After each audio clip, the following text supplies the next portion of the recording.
Glasgow is the most fabulous city.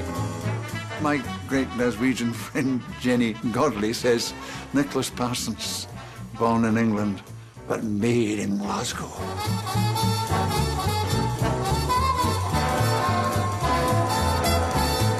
Glasgow is remembered by everybody in our business, pure and simply from the Glasgow Empire, which was reputed to be the comedian's graveyard.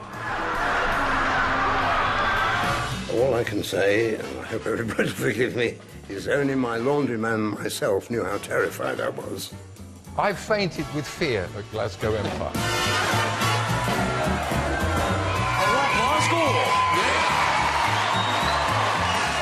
Pantomime I wanted to do in Scotland.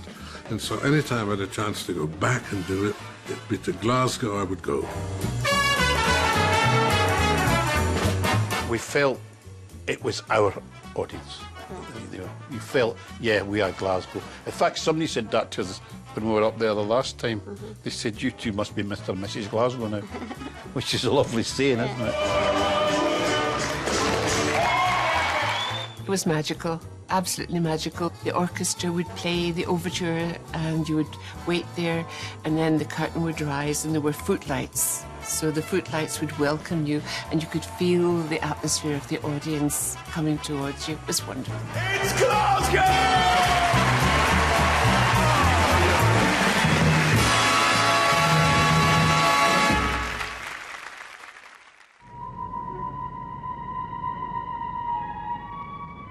This is my city. Big town, boom town, brawling town. Ships are made here, slide down its slipways to the coffee-coloured Clyde and sail out, flanked by cranes that rear like rampant monsters to the sea. The shipyards were a great place. It was full of humour. I think they had to be under the working conditions and that, and everybody had different nicknames and everybody knew each other, so the patter was going all the time. Well, the patter went all day long, you know, they really did. I mean, they would have nicknames for people, you know. There was one foreman, he kept, they called him the sheriff, he kept coming rushing up and saying, "What's the hold up? What's the hold up?" He was the sheriff. I just come from an English public school, and I was talking very much like that. And they would say, well, let's go there. Hey, Papa, oh no, Freddie. I'll come all the back if you to be all the. And not only that, the biggest shock of all, I discovered they were using words as adjectives I'd only seen written on laboratory walls before. It was a living, breathing experience. I mean, they may have been strange to me, but I was an absolute oddball to them. And how I survived, I don't know. There was really a platform, hard work. They probably hated it. So it was just a platform for gags that were flying around all day. But then slowly, they thought, oh, well, maybe we could get a job in a variety theatre by night. And then slowly you might be able to leave the shipyard and then become a professional comedian or entertainer. Some of the comedians moved up from that and made a living off from it eventually. Billy Connolly is your example of that, you know. Billy's a wonderful example of Scots humour and comedy. And I wear finger picks, you see that? Do you know why that is? It's because I used to work in the shipyards. Really. And the reason I wear finger picks because of the shipyards was these wee timekeepers. They used to have a wee hut, and they sat in it, waiting for you. This wee...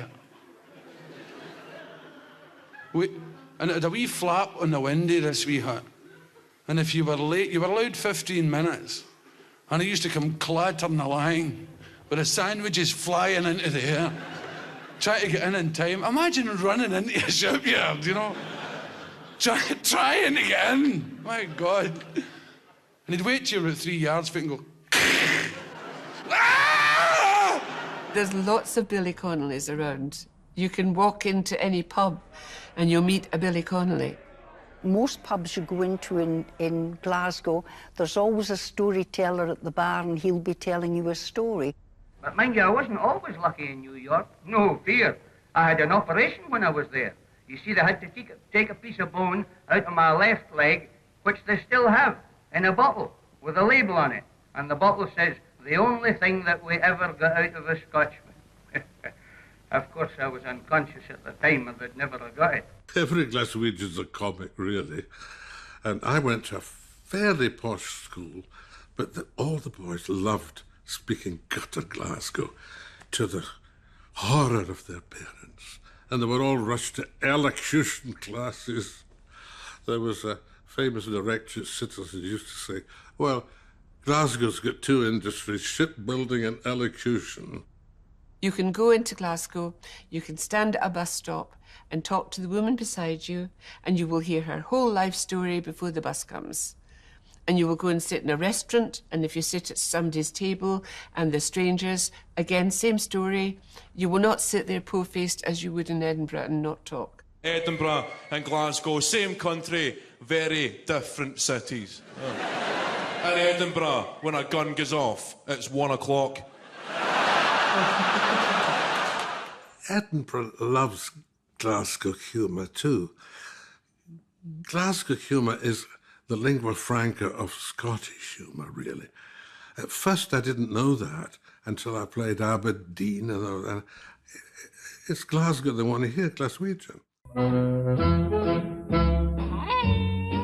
Glasgow was probably one of the cities in the country that had the most theatres. And these theatres, especially in Glasgow, they just opened up local neighbourhood theatres from the Gorbals to the Gallowgate, very much of the people, for the people. It was a really, really scruffy theatre called the Queen's Theatre. I was once taken to the balcony because I insisted on seeing what it was like. I love theatre. And I remember the audience down below were sitting in benches. One part was tip-up seats and another part was benches.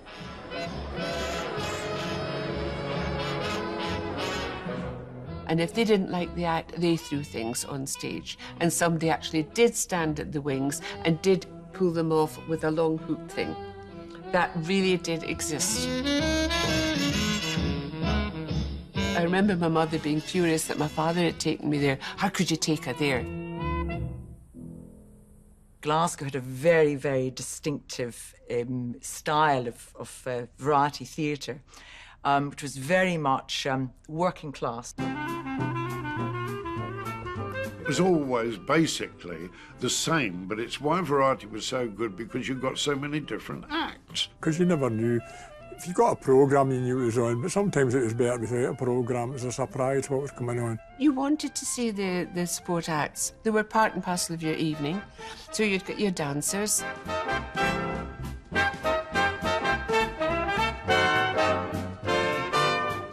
You'd have a novelty act, which could be a dog.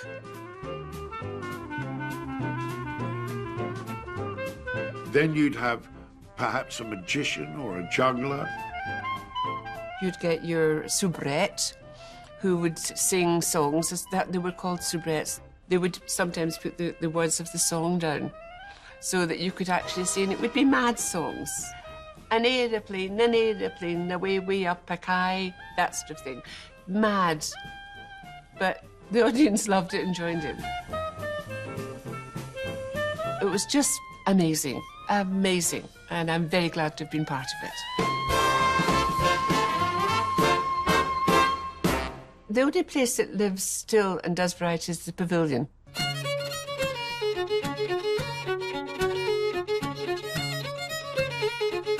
I think we're probably the only traditional variety theatre left in Glasgow. It's a great shaped theatre for comedy. It's intimate and it's lovely and it's centre of town, and it was a brilliant place for comedy. And it is a typical variety hall.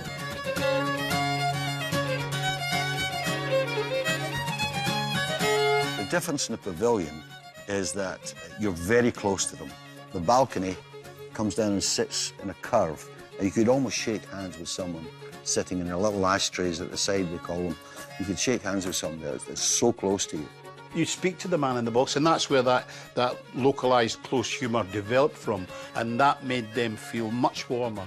Well, you see the first and then you can see the reaction, the people can see the reaction of the people's faces in the box as well, so they've got two audiences, they're watching the stage and they're watching the people in the box if they're talking to them.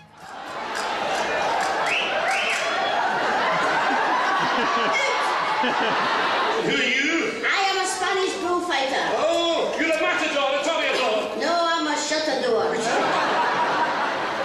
It's good memories for me, this theatre. Because Ian and I met here. We met in this theatre, in the Johnny Beach Panto. Ian was the electrician and Jeanette was one of the dancers on stage.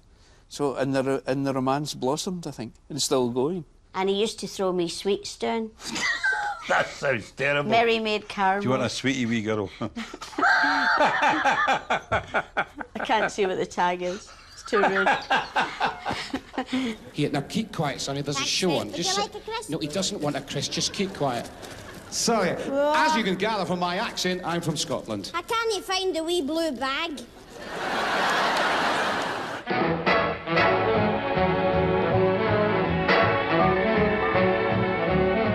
The man who was the big star at the Pavilion round about 1949, I'm talking about, was Tommy Morgan. And Tommy Morgan was a lovely man to work with. Clarity, clarity was his saying. Oh, clarity, clarity, be full of the joys of spring. Don't let trouble trouble you, and good luck it will bring. His catchphrase was clarity, clarity, which was a derivation of I declare, I declare. And I don't know how it came into clarity, clarity, it just kind of shortened in. He was a great, great man, a great comic, and had great following at the Pavilion. He was there for years and years and years. He performed there at least 19 years, 19 summer seasons. I saw Tommy, well, you'll fall about this. Oh, really? At my Auntie Jessie's wedding.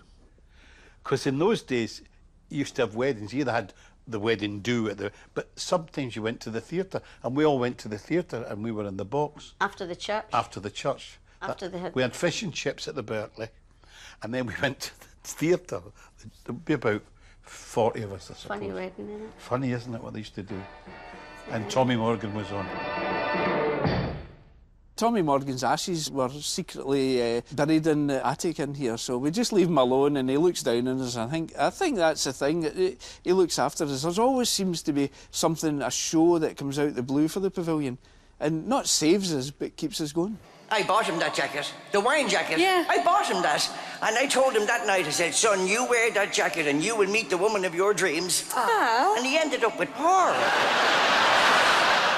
Two Irish people came into the theatre, wanted to hire the theatre for a summer season. And I said, what's it for? A play, you know, Mrs. Brown. I said, oh, no, that'll no. They went away. They come back every day into the foyer and stood there until I saw them. And this went on for probably a week. I kind of chased them and said, no, that'll never work, you know. I think what Brendan O'Carroll does will resonate with Glaswegians because it's so down to earth in the way that the people love in Glasgow. Mark told me he had the best mother in the world, and it turned out to be you. So,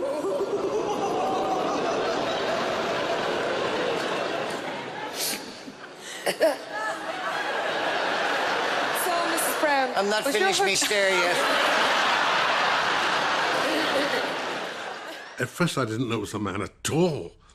It's so believable as that little Irish housewife. Terrific, terrific. Very, very funny. I was just glad they waited 12 years and I get 12 years out of it before it disappeared into... Because it's now doing arenas, you know, so I'm glad I got the 12 years business out of it. And surprised, yeah, I'm surprised because it's not the usual kind of comedy that television would take on, you know. It's how could you say it? It's old-fashioned variety. Really, that's where it stems from, you know.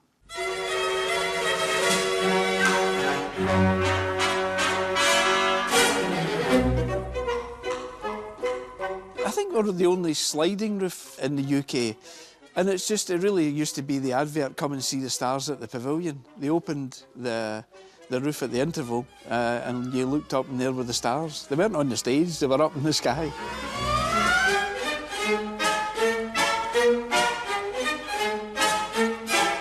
I used to open that roof when I worked there, when I was the electrician.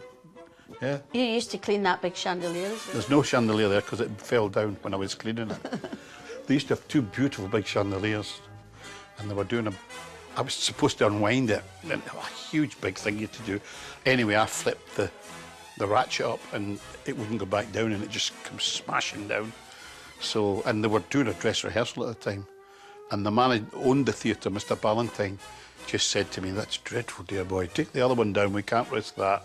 I didn't tell him it was me. That just flipped it. Obviously, there was something wrong with it. Yeah.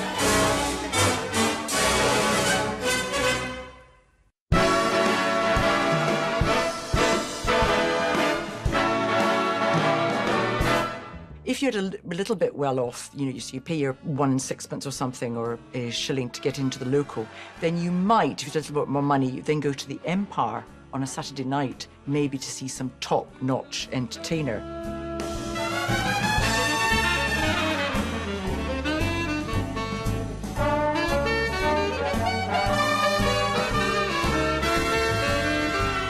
When you went out with your first boyfriends, you knew you had arrived if you were taken to the Empire Theatre and sat in the front row.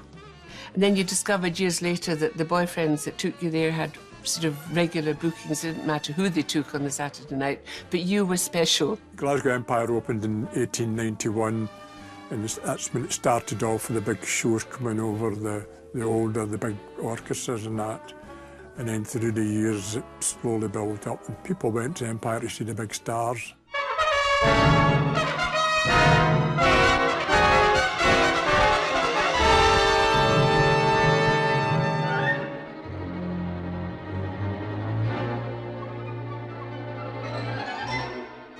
Harry Houdini, while he was appearing in Glasgow, the great escapologist, at one point went to use the backstage toilet, got locked in the toilet, couldn't get out, and one of the cleaners or the porter had to come and free him.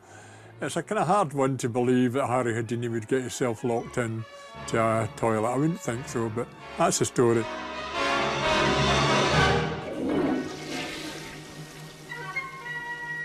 Probably the most famous act to play the Empire was Wilson, Capel and Betty.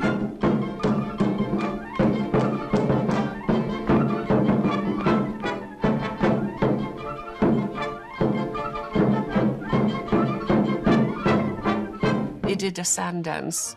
Now, to this day, you would never think that these people could earn a living coming on dressed like the Sphinx and doing a sand dance to that song, da da da da da da da da, that one. But they did. Da da diddle diddle, dressed with a wee face and a wee short white skirt. They played it probably more than anybody ever.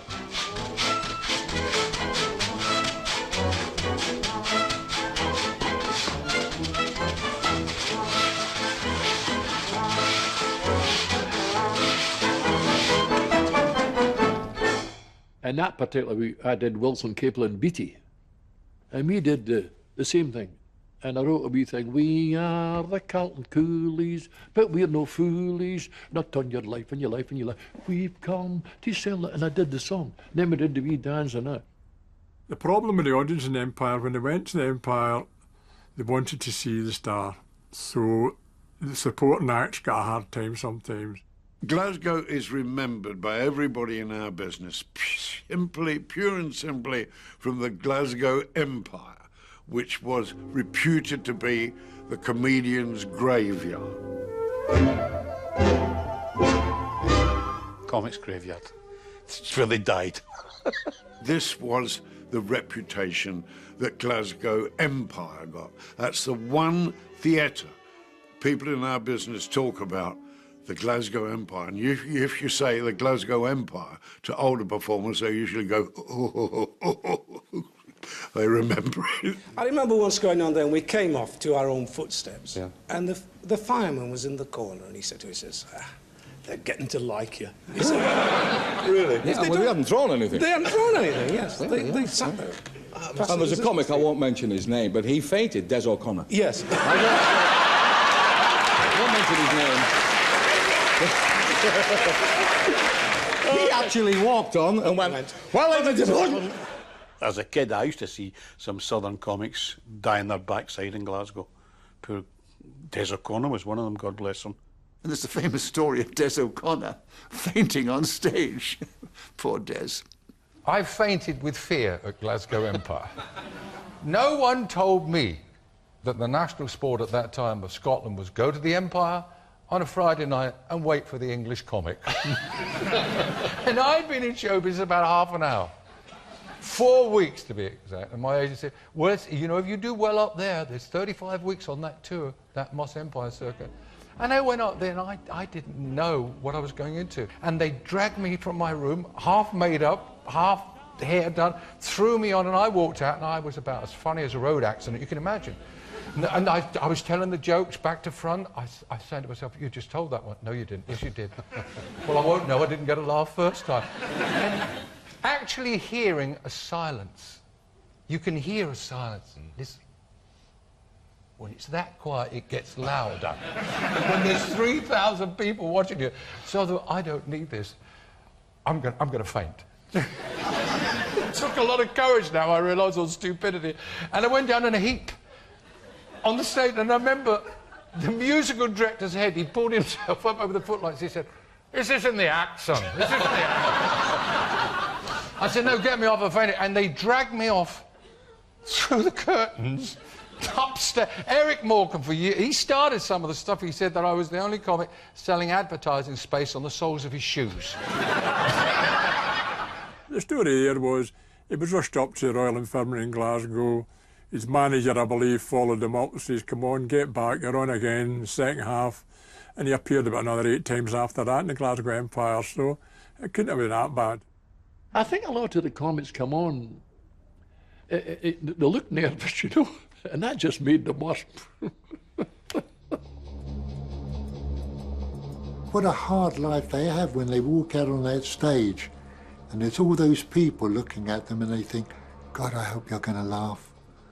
I hope you haven't had a bad day. And they put in the first gag and they wait for that reaction.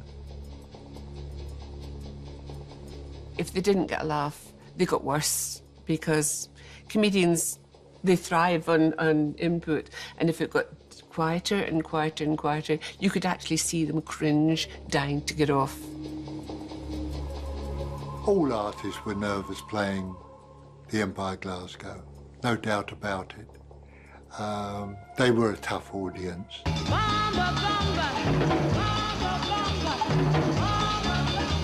I say that Shirley Bassey, when she came, the first time she came, they were talking and shirking her, and she just stopped dead and went to the front of the stage and told them if they didn't shut up, she wasn't singing. And that was it. She had them in the palm of her hand after that.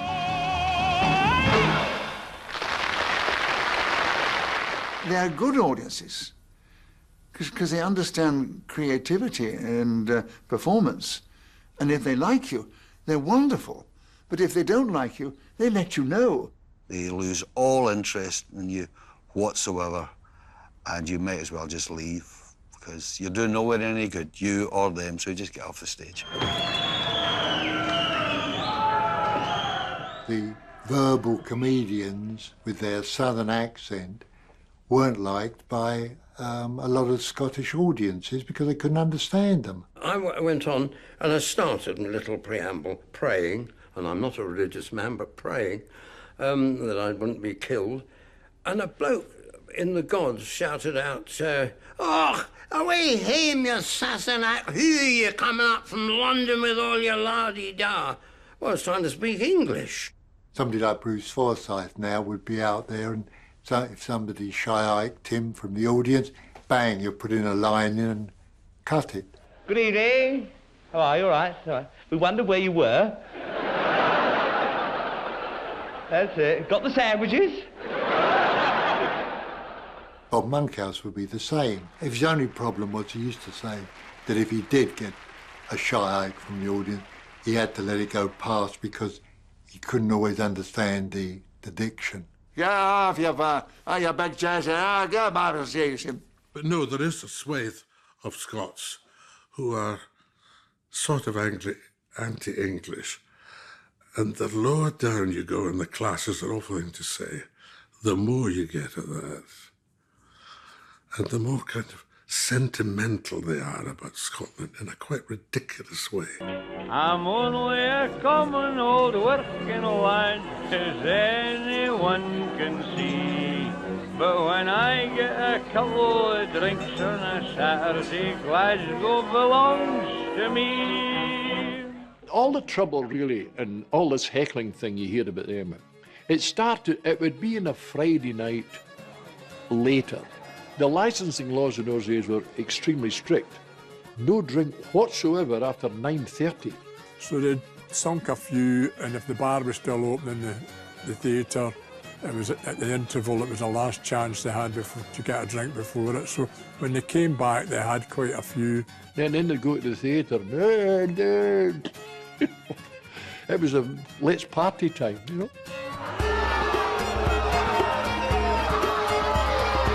They used to throw things as well. I never had that, thank God. But I've seen people having tomatoes and things thrown at them. And the pennies would come from the gallery and land on the stage, and some comics would make a joke of it and pick up the money and say, good, that'll help my wages this week. And others would say, oh, it just put them off, kind of thing, you know. And then they realised, being Scotsmen, that they were mad throwing money away. So they used to take the screws from their work or small parts of rivets and things and throw them, and they were quite dangerous, as you can imagine. The classic story of all time, of course, is the Mike and Bernie Winters story. They came up here before they were known as Mike and Bernie Winters. They really were just starting off in their careers. Everybody's talking about me. I've just made a very big novelty record. A novelty record? They say I'm going to be the next Shirley Bassey.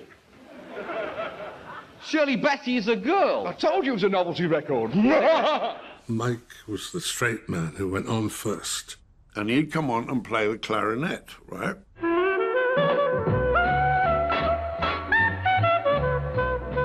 It wasn't bad, but they didn't like it very much. And he was dying the death quietly. And suddenly, from behind the curtains, appeared Bernie. Who puts his head through the curtains and goes, "Yee,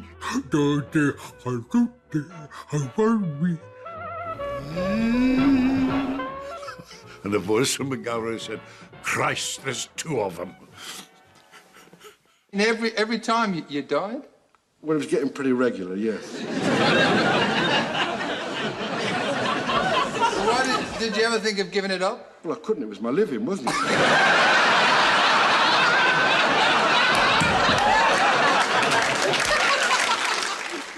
The biggest problem was to get southern artists, especially comedians, to work Glasgow because it was a tough theatre. You were in a trap. If you wanted to play the #1 dates, you had to play Glasgow. So yes, there was a problem. Sometimes it could be covered by an extra fee. There's a little mouse walking along the pavement on Piccadilly there, and a woman frightened it, and he stepped off the curb and got knocked down by a bus. Picked himself up, went across the road, went into a music shop. Said the man behind the counter, do you sell mouse organs? There was another story, Max Miller, years ago, who'd appeared in the Empire and did his stint, and his agent asked him a few weeks later to go back up to the Empire, and he said, no, he said, I'm not a missionary, I'm a comedian. So he didn't want to go back up to the Empire. Down the line, a train came puffing, Scotland 10, England nothing. It's not true to say that it was just the graveyard for everybody. I think Ken Dodd had a difficult time to begin with, but then was beloved and came back many a time. I'll talk to you, sir. You look full of the spirit. He's full of something. He keeps slipping out of his seat. No. My first line to a Glasgow audience was, I suppose you're all wondering why I've sent for you. And a man uncoiled himself from up the third row with half a bottle of whiskey, and he looked at me and said, Cripes, what a horrible sight! And the audience roared, and that was it. I was in. Ken could play anywhere and do well. He just won't go until he does well. I go to the doctor's, and the doctor tells me I need a holiday. He said, why not take a hiking holiday? Have a break, have a kit bag. So I said to him, I said, well, while I'm at it, could I have a wig with a hole in, because I might be playing a bit of polo? He said, no, certainly not. He said, there's too much of this abusing the National Health Service. He said, we had a fella in here this morning, he wanted 4 wooden legs, he was making a coffee table. So, anyhow, as I said, Yeah, well, he still comes out every year and does two nights in the Pavilion, sold out houses. You're there at 1 o'clock in the morning, take your sandwiches and your flask, yeah. It's still going strong. I got more than my share of happiness.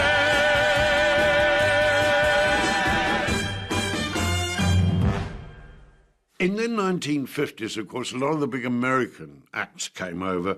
It was a threat, I think. They said, you want to play the London Palladium? And every American did. Certainly, you shall play the Palladium, but you have to do a week at the Glasgow Empire. The Glasgow Empire was the start of the European tour, and they said, if you made it at the Glasgow Empire, you could make it anywhere.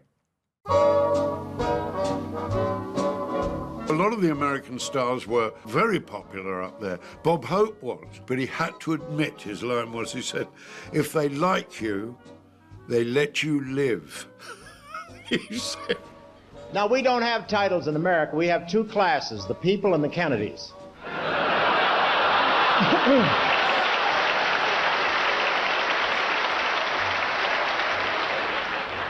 And there are more Kennedys than people.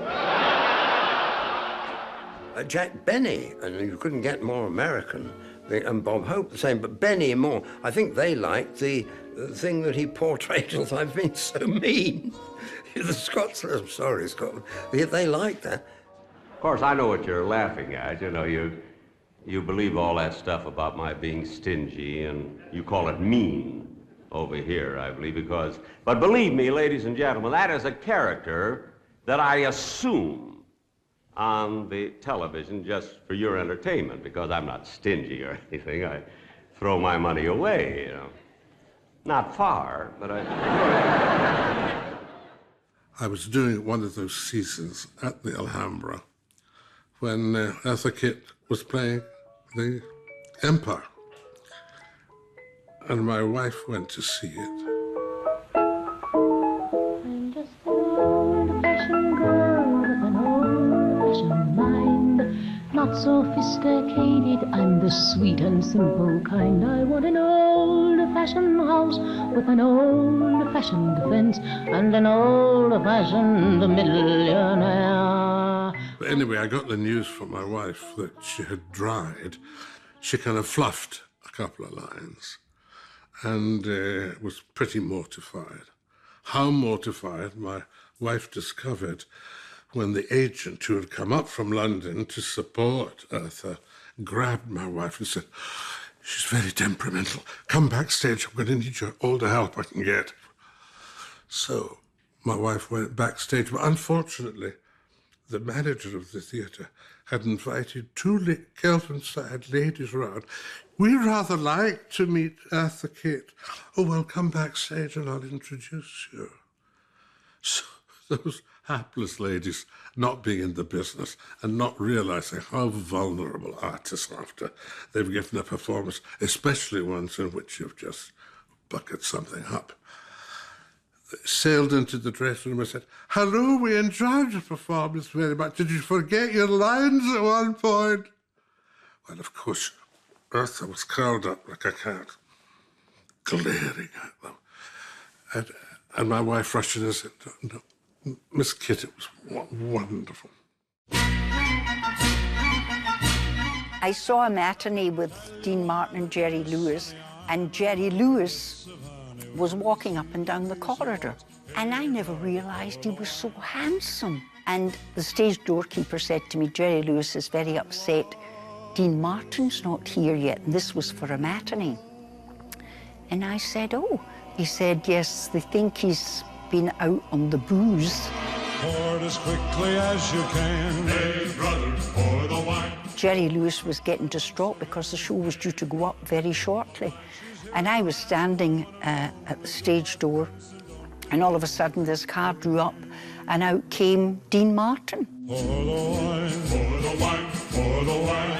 And I think they'd found them in a hotel in Loch Lomond, him and the musical director.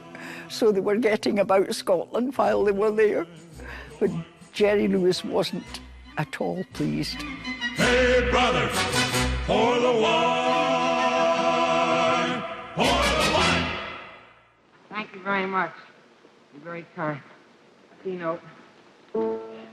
No, not now. What do you want to do it now for?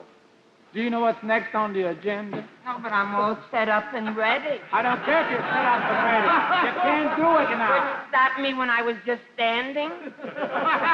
You waited till I got the band set and everything? I just wanted to see if you were going to go through with this thing. All right. What are you, out of your nitwit?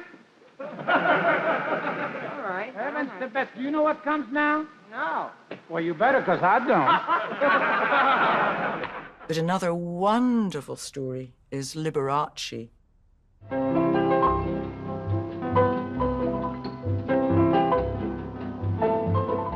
Despite being American, he didn't leave any tips, and these stagehands were just on a pittance, and they really expected, you know, a few pounds in their pocket at the end of the night. But the problem with Liberace was not so much him and his lack of gratitude, was his piano. This was an 18-inch rake on the Empire. 2 stagehands had to hide under the piano the entire performance, holding on to the legs and the wheels to stop it rolling into the pit. And he still didn't give them a tip.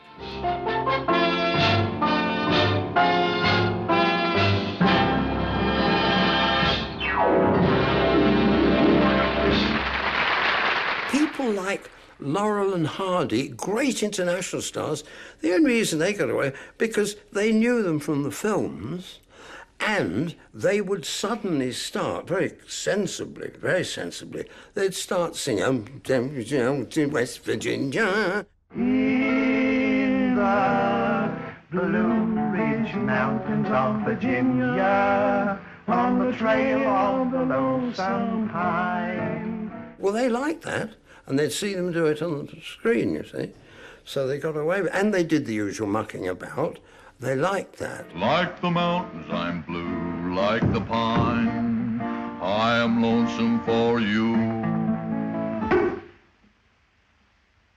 In the Blue Ridge Mountains of Virginia, on the trail of the lonesome pine.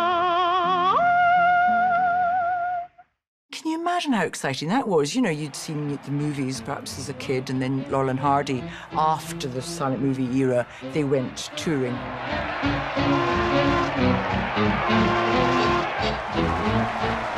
I think the American influx really was the first time ever someone from outside Scotland had made an impression on the audiences. So suddenly they weren't English people, they were from somewhere else, and they accepted this. They thought this was okay. And of course, most of the American acts were blooming good anyway. I mean, they loved Danny Kaye. I think they thought he was a Scotsman. Mackay. Because they'd seen him on the screen. Danny Kaye was enormous. Oh! He apparently came on stage and sat down on the stage with his legs dangling into the orchestra pit and wowed them.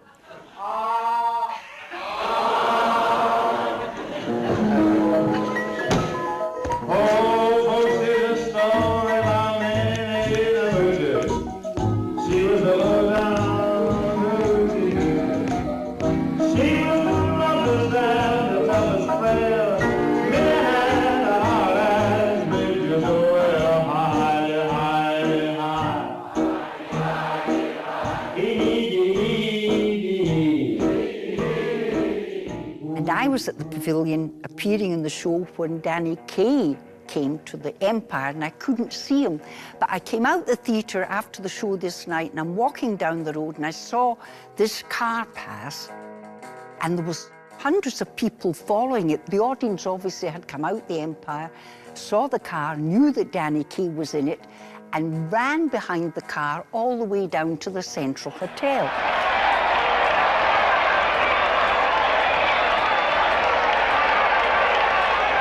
So I followed on and ran down the road behind all the crowd. And we got to the Central Hotel and everybody shouting, "We want Danny, we want Danny." And then I was sitting there, "We want Danny, we want Danny." It's about midnight or something. And eventually the doors opened and out came Danny Kaye onto this little balcony. I need to come out and sit in the balcony and sing Ball in the Jack. First you put your two knees close up tight. You swing 'em to the left and then you swing 'em to the right. Step around the floor kinda nice and light. And then you didn't make me laugh. All of them mine. And everyone in the street did the movements. First you put your two knees close up tight. You swing them to the left, then you swing them to the right. Step round the floor kinda nice and light. And then you shake around with all your might. Everybody in Glasgow that was out there in the street was doing Ball on the Jack. Spread your loving arms way out in space. You do the eagle rock with such style and grace. You put your left foot out and then you bring it back. That's what I call it.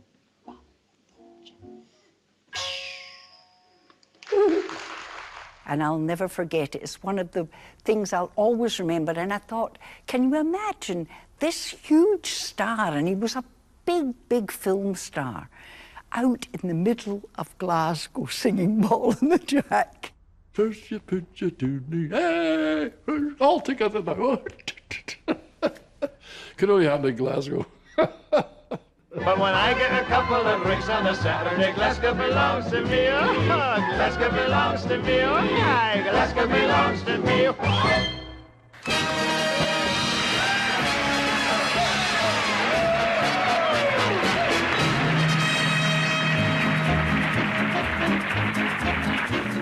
In Mexico, where the breezes blow, there I'm bound to go, senorita. Roy Rogers and Trigger were my first crushes as a child.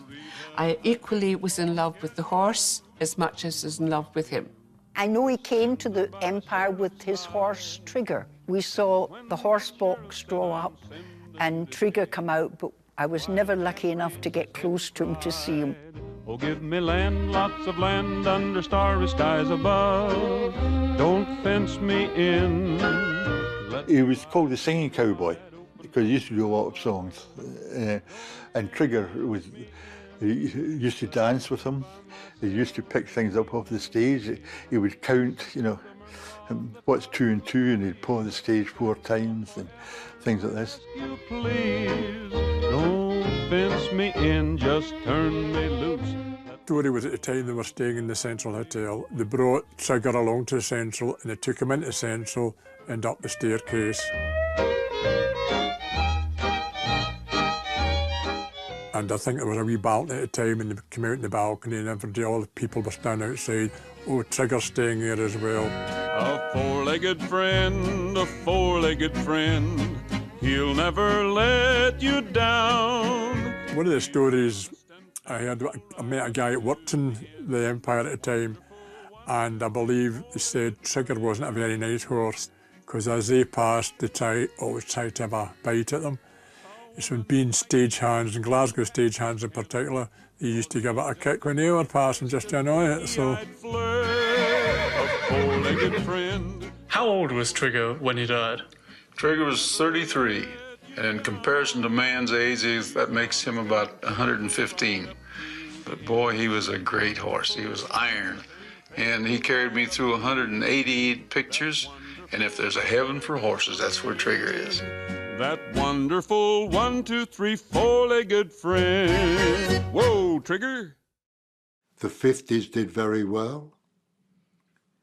But then, of course, it slowly petered out because the younger people, the variety theatre wasn't their world. And then, of course, rock and roll came along.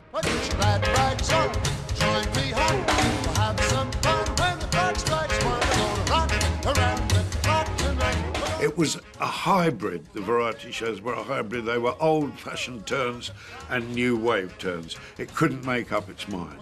And certainly, you know, jugglers and people like that, the kids would come in to see Cliff or the Rolling Stones, and these other people would be on the bill, and who are these old geezers who are doing it? It was a different sort of entertainment. The young ones, darling, we're the young ones, and young ones shouldn't be afraid.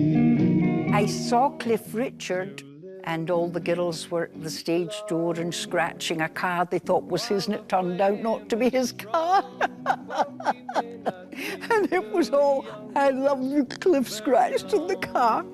But that was my first time I ever met Cliff Richards, was some poor soul's car was all, I love you, Cliff. But he was a handsome young man and a great performer with the Shadows, wonderful. Well, I mean, in those days, there wasn't the television and all that, but the people knew them through records mostly. Johnny Ray and Frankie Lane and all these people, you know. It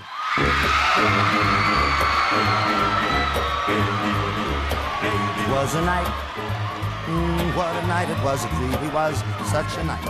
I had Johnny Ray there, and at that time he had hit number after hit number, Just Walking in the Rain, things like that. Just walking in the rain, so alone and blue. Johnny Ray was a very big one there because at the time there they had to have commissionaires right along the front of the circle because the girls were ready to throw themselves off for Johnny Ray. People were trying to get on the stage and things like that. That's a wonderful moment for an artist, as long as he's got people protecting him.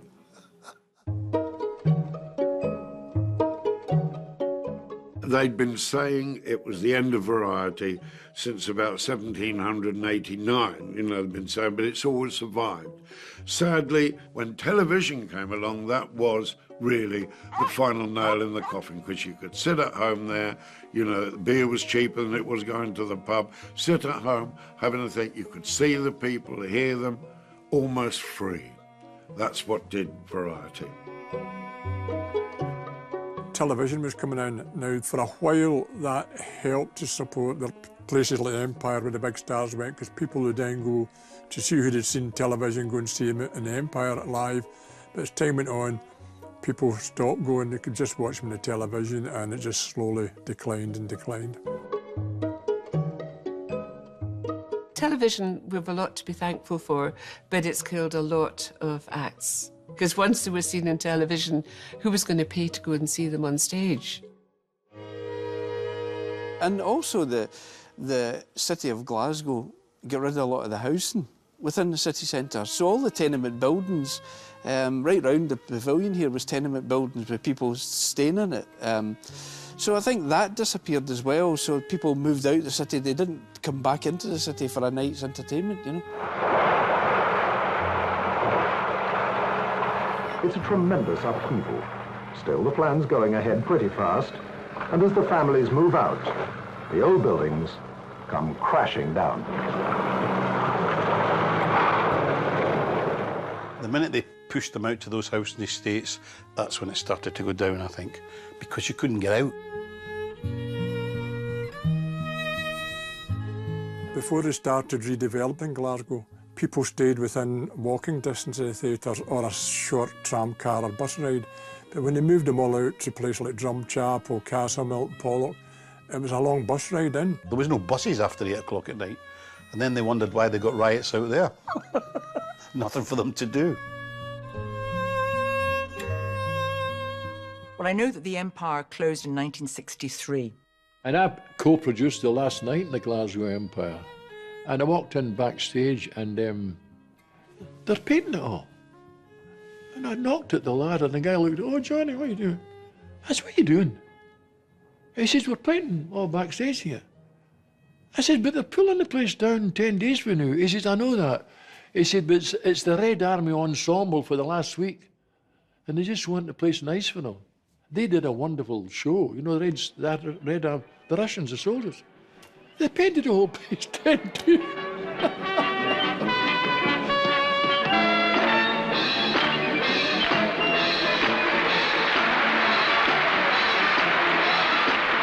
I think the last show I saw there was before it closed down. It was the Russian army, and that was amazing. And then what they did, they brought the usherettes on stage, and all the front of house team were brought on because the theatre, sadly, was closing down.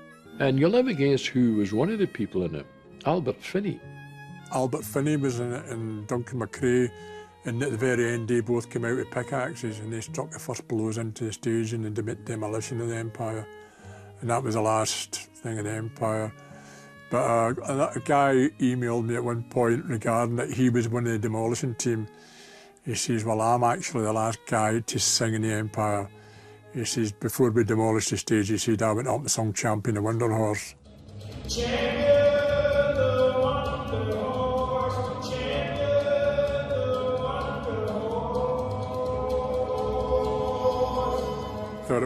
It was sad, it was a shame, it was a great shame, because it was a great theatre. Like the swiftest arrow whizzing from a bow. I mean, we sang Auld Lang Syne like it's never been sung before. Yeah. It was sad to see it going, you know, it really was.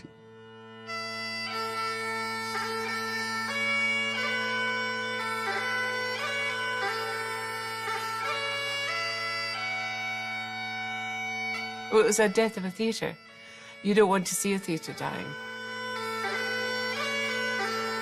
Previous to the last night, they had taken all the lead weights out the bottom of the curtains, sold them off to the scrap merchant, made a few bob for themselves, and made arrangements to sell the velvet curtains once the place shut down, once the theatre shut, which they did as soon as the show shut down. The next morning, they brought the curtains down, rolled them up. The guy that was selling came around in his van, put them into the van, and he just buggered off. He never paid them, it went away with the curtains, so they never got a halfpenny from them. But somebody somewhere's probably got a set of curtains made from the Empire. He turned it into a big office block, and I think that lay half empty for a long time. Dino's restaurant's just there in front of Sucky Hall Street, and an Ann Summer shop right on the corner. There used to be a plaque there just next to the Ann Summer shop, but somebody at some point went round Glasgow and nicked all the plaques where the theatre used to be, and disappeared.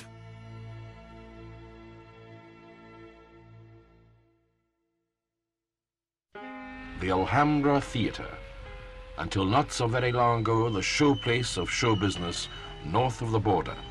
To the public, it was the ultimate in theatre going, the big night out of the live show circuit. Going to Alhambra meant your good suit, or for the ladies, a party dress and a special hairdo. But now, alas, the theatre has been stripped of all its finery. The place lies empty, gathering dust and awaiting the imminent arrival of the bulldozers, which will render this once high temple of sophisticated variety into a shapeless mass of rubble and twisted girders.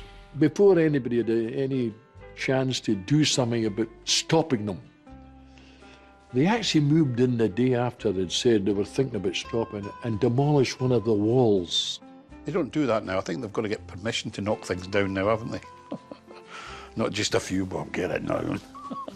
It's the most wonderful theatre I think I've ever been in my life, and I've played some rather good ones in London, but the Alhambra was very, very special.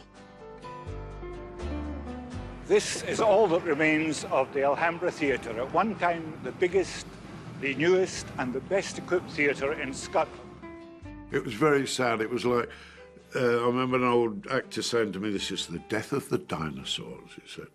And, you know, it was all very downbeat and sad, really. But we still have live theatre, which is the thing that it's all about. Well, fortunately, there is still pantomime, yes. And fortunately, it still maintains a tradition. Because they do get to join in, and the children love it. And if the children love it, the adults love it. What do you call a Scottish Red Indian? I don't know. What do you call a Scottish Red Indian? Hawkeye in the news! A lot of pantos have moved on and just become big shows rather than audience participation and things. We've kept a tradition in our panto of audience participation, but bring it into today's technology with lighting and lasers and special effects, and it's probably our main show in the year.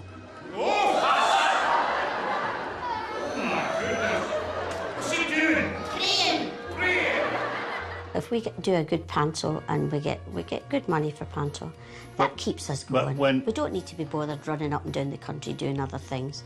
At our stage, and I say, well, everybody says, oh, you're so lucky. I thought, no, I've worked for it. I've been 50 years in the game. I used to get so angry when they read in the papers, he's now reduced to playing pantomime.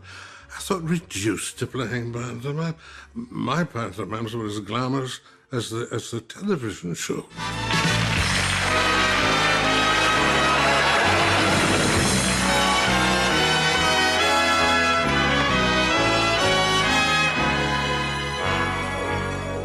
I'm Neptune's daughter, love sudsy water.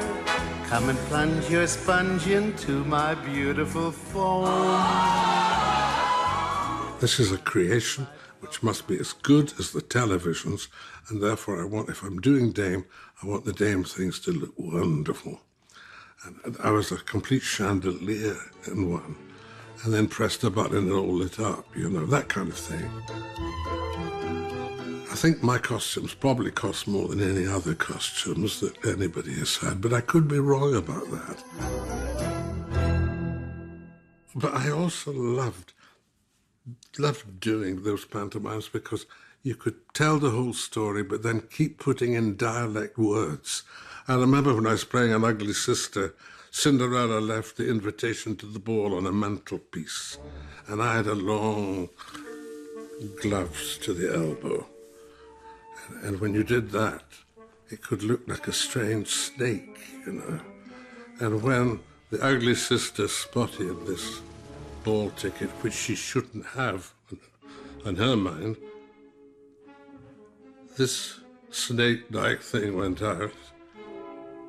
And as you did that and got nearer and nearer, you could hear the whole audience going, breathing in, as I grabbed it and said, where did this ball ticket comfy?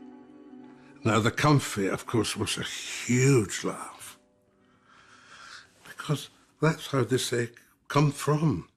The humour, you don't have to think about it because it is the humour of the people. It's your humour. It's what you were brought up with. It's since birth.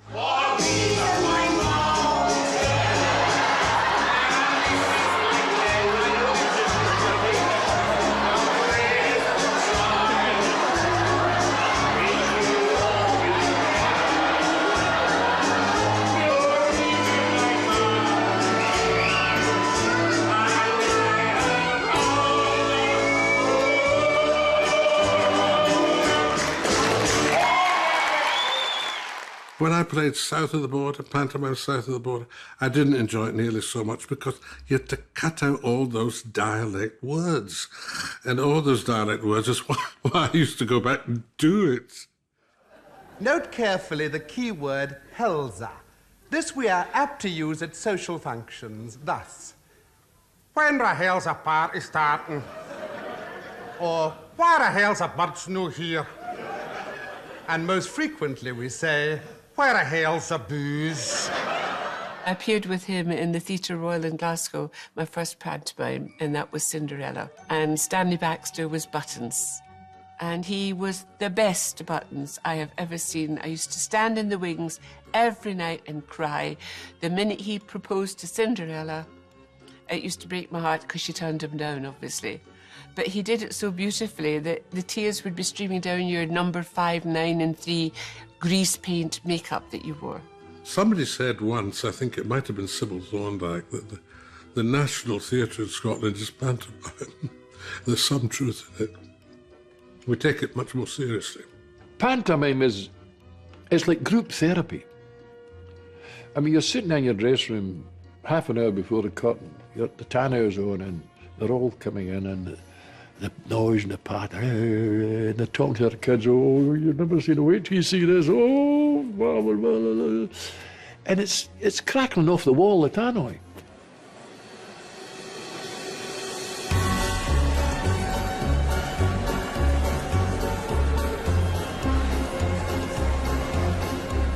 And then the overture, the curtain goes up, and never be cheers. We haven't even said hello.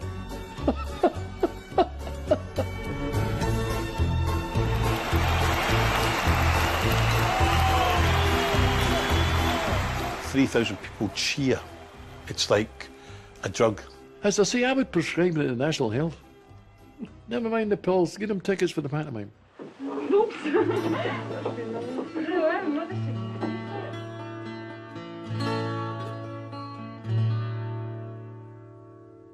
I wish I was in Glasgow with some good old friends of mine, some good old rough companions, some good old smooth red wine.